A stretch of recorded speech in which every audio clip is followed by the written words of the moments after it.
Well, hey everybody, welcome back to another episode of the Canning Nana. Today we're going to do another family recipe that I make mostly at Christmas, but sometime, if requested by one of my kids or friends, we do it sometime during the year too. So this recipe is called Pecan Tassies. However, I have changed it through the years to use walnuts instead of pecans because one year pecans became so expensive. For just a little bit, it was like $6 many years ago, like over 25 years ago. So I began using walnuts, and to be honest, it comes out much better. So we use walnuts, and you're going to use some butter, and I will give you the recipe exactly as I go along. And these are pecan or walnut tassies, as I said.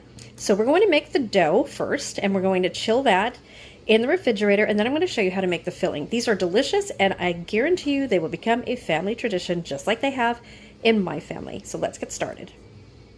So for this recipe, I use a large tart pan. This is my fingers, these are very small. So we're going to make a dough out of cream cheese and butter.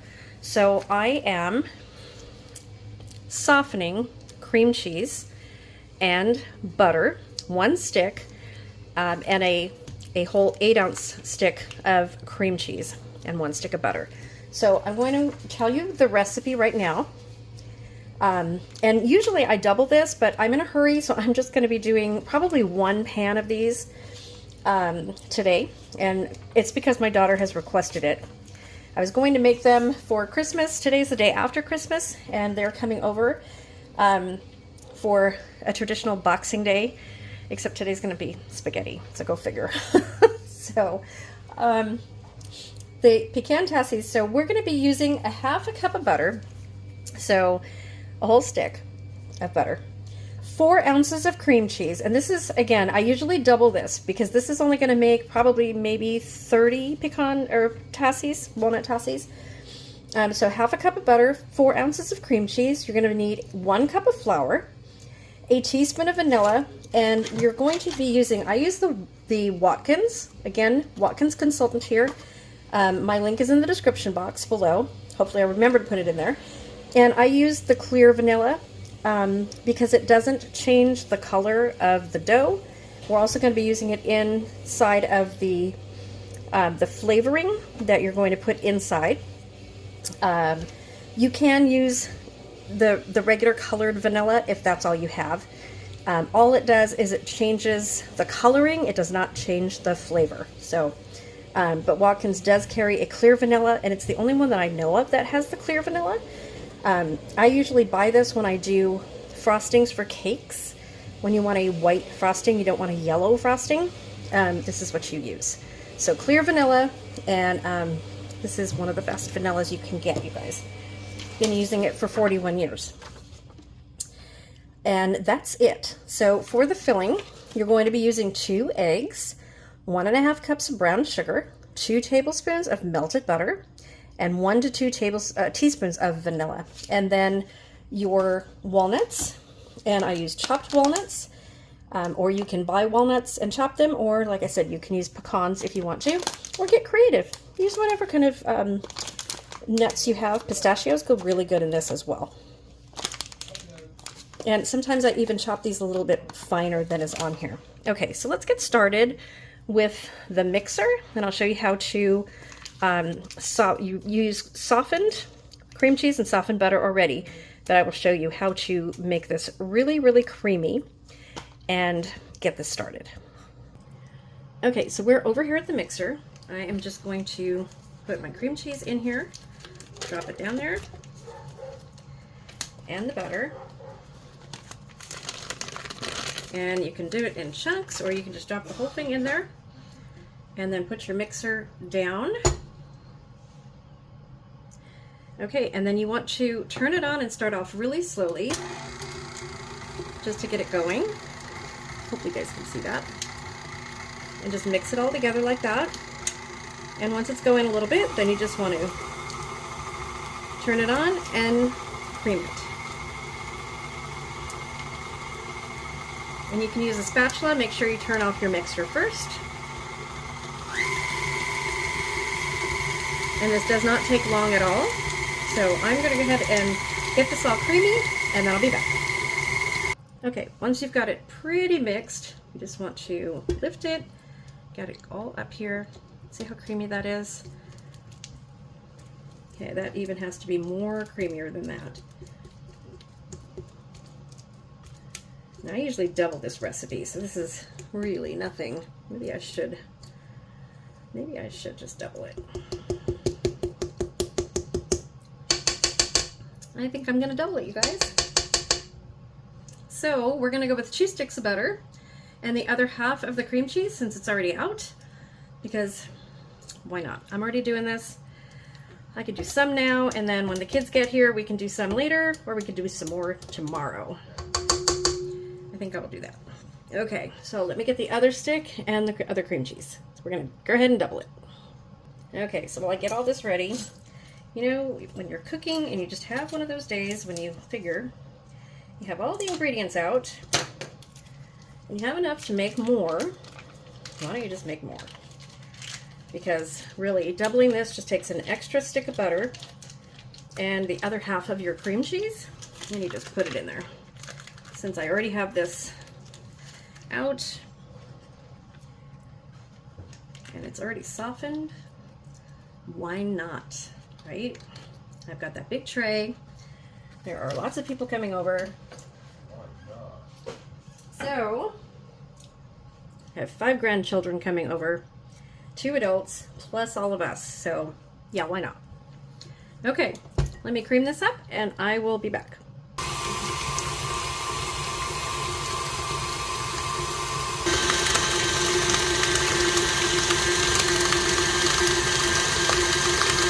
Okay, I've slowed this down a little bit. We're going to add 1 teaspoon of vanilla first,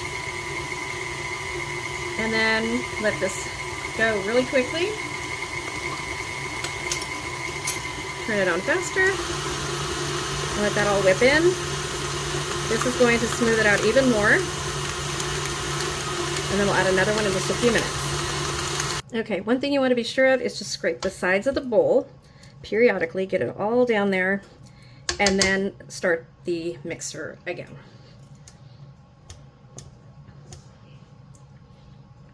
Okay, when it's pretty much mixed in, you want to add your 2nd teaspoon of vanilla.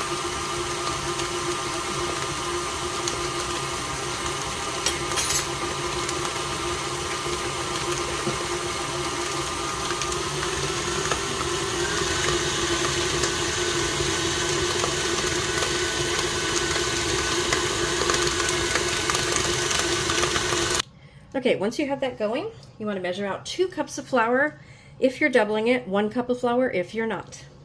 Turn on your mixer to about medium and add a little bit of flour at a time until it's all incorporated in, and it's going to be very crumbly. So once it starts, you want to turn up the mixer just a little bit, and we're going to get the lid for this.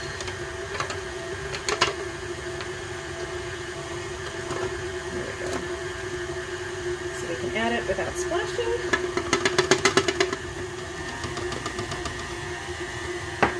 I don't want flour all over the kitchen. So I'm going to do this and I will show you and bring you back since you really can't see it through here. Okay, when it gets to the point where it's no longer puffing flour out, you can remove your lid.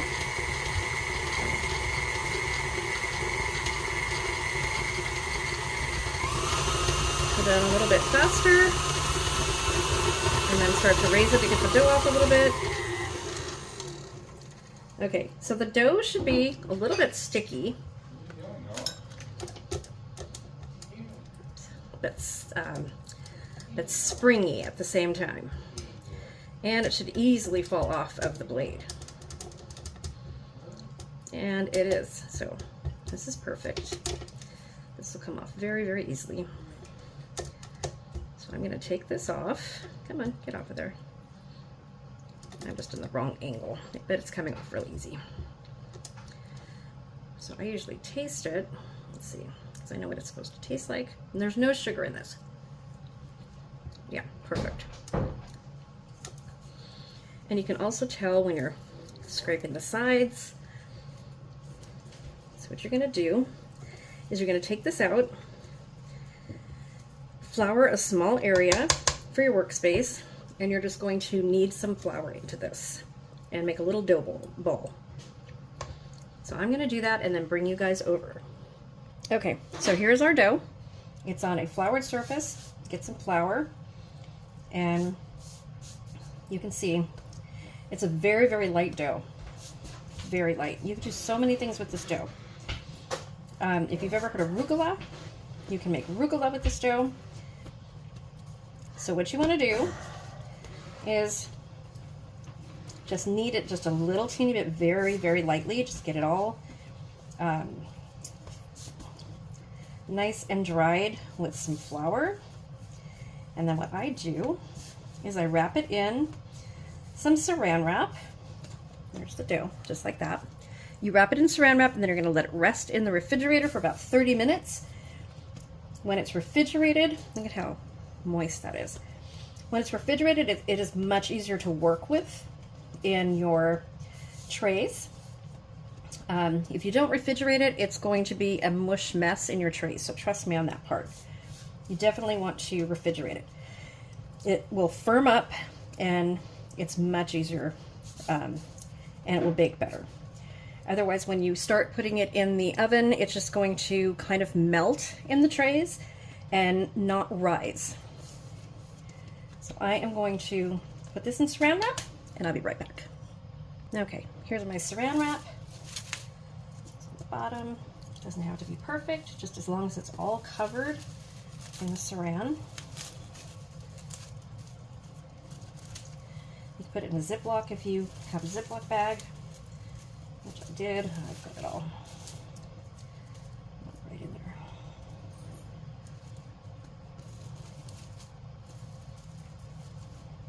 Just make sure it's all covered up. Okay, there you go. So we are going to chill this for about 30 minutes in the refrigerator, and then I'll bring you back. Okay, next we are going to make the filling, and the filling is super easy. The filling is 2 eggs, 1.5 cups of brown sugar, 2 tablespoons of melted butter, we have that here, and then 1 to 2 teaspoons of vanilla, just like in the dough. And the dough is resting in the refrigerator, and we're going to be using that shortly. So I am going to first scramble the eggs in the bowl. So this, again, the recipe that I just read to you is for a single batch. So what I do when I'm doubling the batch is I start out for a single batch of eggs and brown sugar, and then I go from there, because you want this fairly thick when you do it. So I'm just going to do this by hand. You could do this with a mixer if you like, but really it comes out just fine if you do it by hand. You can use a whisk, you can use a fork, and this is just going to be set aside until I do this, because I am making dinner at the same time, you guys, and the kids and everybody are going to be here in just a little bit.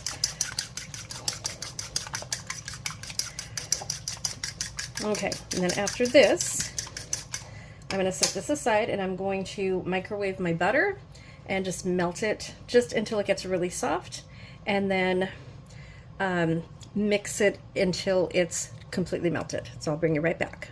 Okay, next we're going to add our brown sugar. We're just going to pour that in there.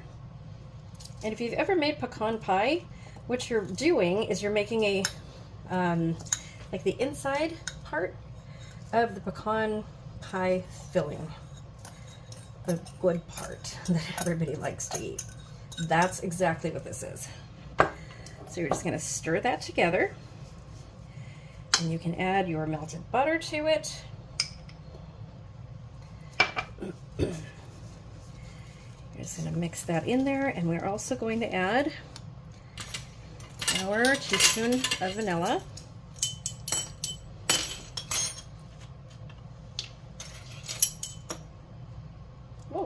Okay, well, I needed 2 teaspoons. I think that's probably going to be enough because it overflowed. Okay, so we are just going to mix all of that in. And I'm probably going to need another egg because, like I said, this is for one batch. We do have a lot of dough.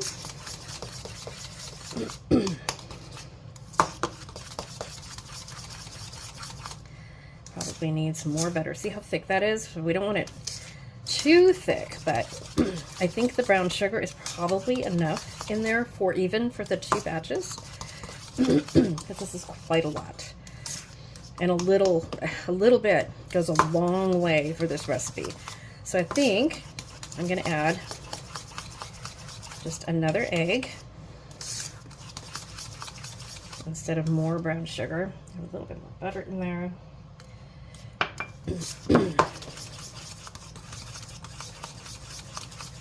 Okay, I'll bring you back in just a minute. Okay, the next step is spraying your pan. So I like to use a butter spray, and make sure that you get in each hole. They do not stick. You don't want them to stick. You can wipe these with butter if you prefer. I will warn you, this, the aerosol gets to me, guys. Having a major problem with my asthma. I will warn you though, your pan does get brown from this, so make sure that you clean it out while the pan is still warm.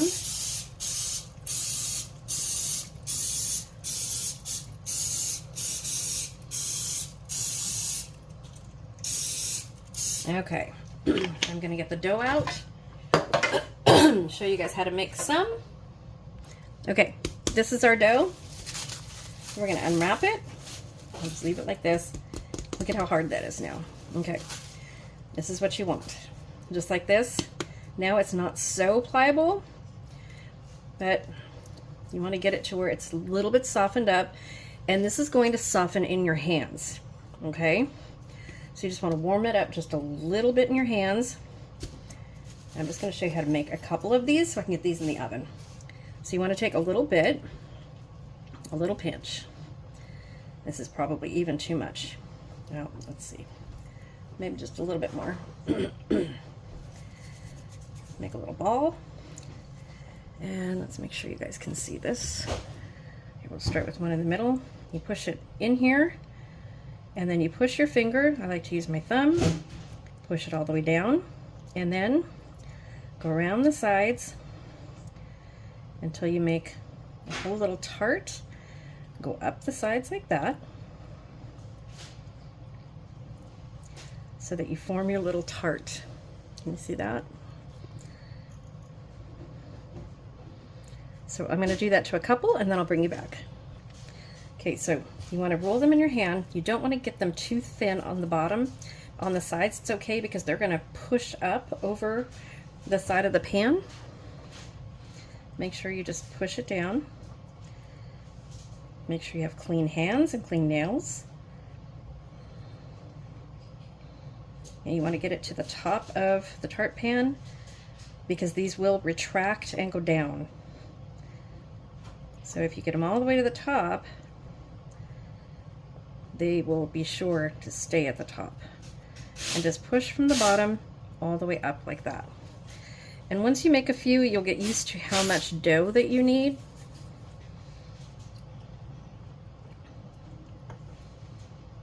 They get easier the more you make. So if you buy these in the stores, you guys will see these in the store sometime. And they're usually called Pecan Tassies. Super expensive.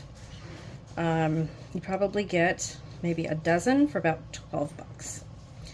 So we make dozens of them, and they maybe cost us maybe 12 bucks, you know.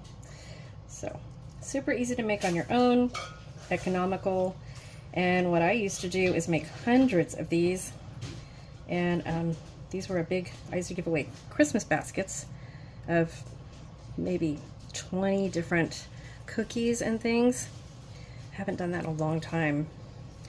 But that's what I used to do, and pass out goodie baskets to all our friends and family when my girls were growing up. We used to have assembly line cookie productions, brownies, and these were a must. I used to get requests for me to make these all the time, especially from family members. And I would never give them my recipe. So there are a few family members that I'm going to send this video to. So, who have been asking for literally probably 40 years for this recipe.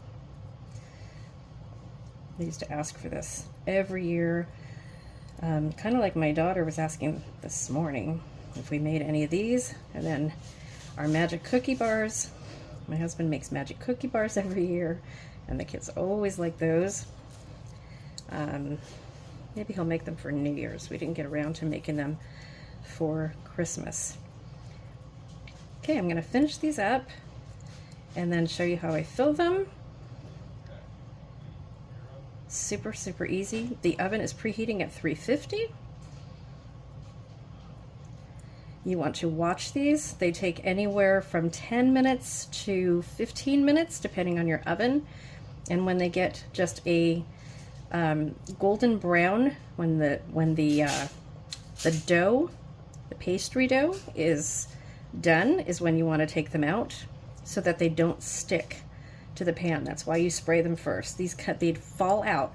All you do is you turn them over and they completely fall out. Very, very easy to do. Okay, let me finish these and I'll bring you back.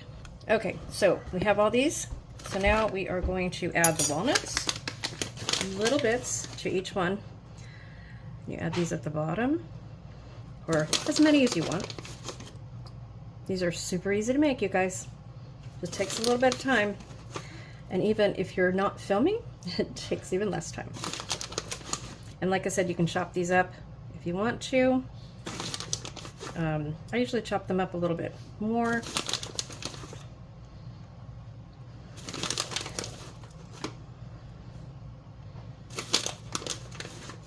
So I only made, I think, 18 right now because I need to start the sauce for dinner because the kids are going to be here. And I want to get this batch at least ready for when my daughter's here because they don't take very long. And then the older kids will help me because they've done this a ton of time with me. They know how to do these.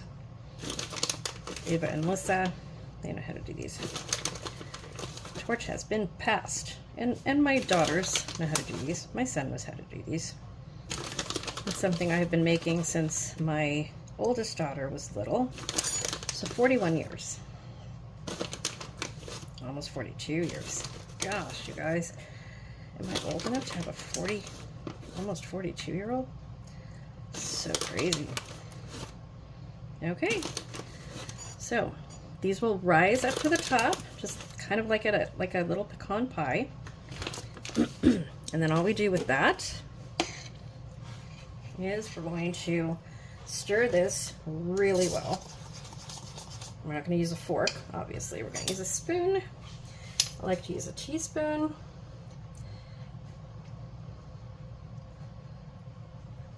And just let it kind of drizzle in. If you get this on your pan, it will bake into your pan. It's very hard to get off. So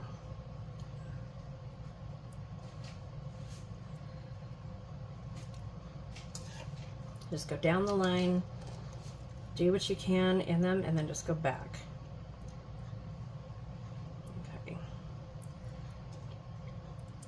Because it'll settle in there, and then you'll know what more you need. That is really the best way to do this. You can kind of see at times what you need, and other times you just can't. So I'm going to go ahead, I'm going to do one more because I know you can see that. I'm going to do one more.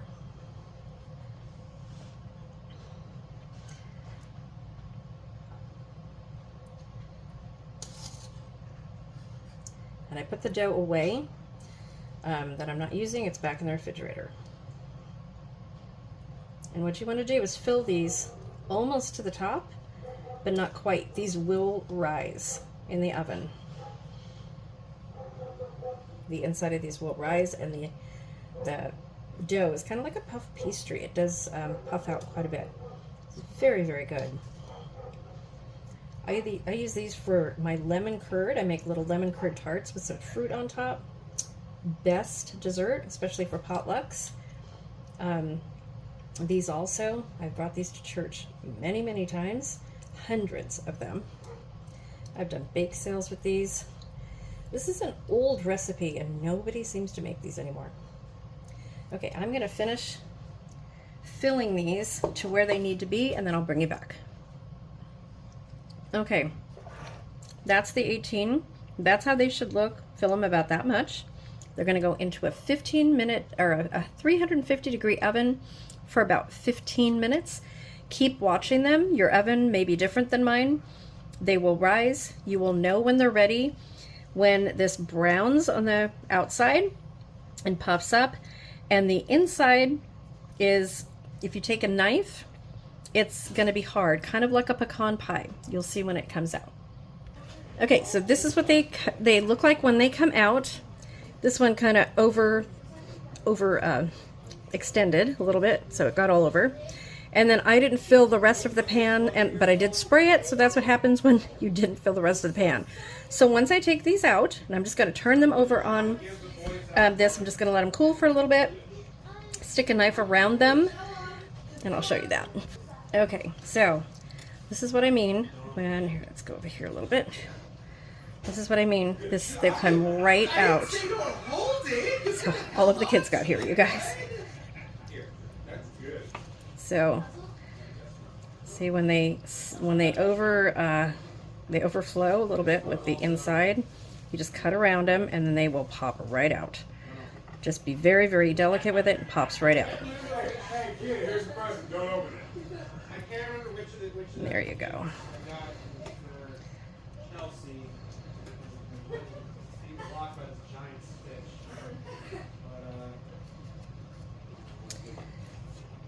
Okay, well, I'll get back to that one. So these comes right out. All the ones that are not overflowing will come right out. So I'm going to work on getting these out, and my sauce is cooking and almost done. And then I will show you, once you get them all loosened like this, you just turn the tray over and they come right out. Okay, so I'll get to that point and then I'll bring you guys back. Okay, so because of all of this and it's watery, I am not going to turn this over. I'm just going to grab these and put them on a plate. So I will bring you back when all that's done, but they're all going to lift right out of here, just like that. So I'm just going to put them on a plate like this, and this is what they look like. Nice, thick, browned all the way around, walnut Tassies. So let me continue filling these and I'll bring you back. Okay, and there you have walnut Tassies. How cool, right? And these I made really quick. Usually they look perfect, you guys. So I'm going to be making more of these, and the kids are all going to have these. These 18 are going to be gone in 5 minutes after dinner. I guarantee it. Thanks for watching, you guys. Stay tuned for more, and thank you for watching one of our family traditions for over 41 years. I hope it becomes one of your family traditions as well. See you soon. Word of the day is Christmas Tassies. Don't forget to comment the word of the day for a chance to win. We are, as of now, 2 subscribers away from 17,000, and we are going to have a huge 17,000 subscriber giveaway, subscriber appreciation giveaway, right after the new year, you guys. We have lots to give away, so stay tuned. Thanks for watching, and Merry Christmas and Happy New Year.